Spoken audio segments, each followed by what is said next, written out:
একটা কথা মনে রাখবেন, যে মানুষ নিজের জীবনকে মূল্য দেয় না সে কখনো কাউকে সত্যিকারের ভালোবাসতে পারে না। কেউ কাউকে খুশি করতে গিয়ে অথবা রাগের বশে যদি নিজের জীবনকেই তুচ্ছ করে ফেলে তাহলে সেটাকে বুদ্ধিমানের কাজ বলে না।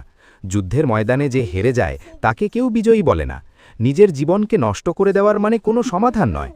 মানুষ অনেক কথা বলবে, অনেক কিছু করবে, কিন্তু মনে রাখবেন আমার জীবনের মূল্য সবার আগে আমার কাছেই। হ্যালো এভরিওয়ান, আপনারা কেমন আছেন? আমি মায়ের কাছে একটা বায়না করেছিলাম, বাথটাবে বারান্দায় গোসল করব। এর জন্য আমার মা এখানে আমাকে গোসল করাচ্ছে।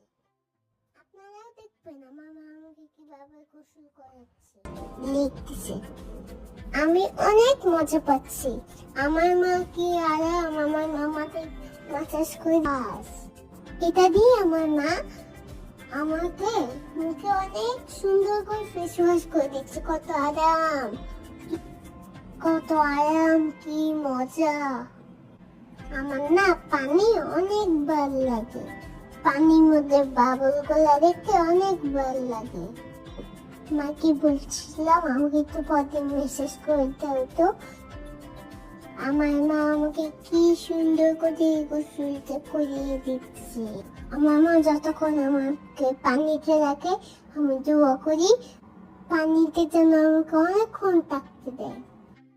আমার গোসল শেষ হয়ে যাচ্ছে, আমার মামা মাথায় পানি ঢেলে দিচ্ছে। গোসল শেষ হয়ে গিয়েছে। মা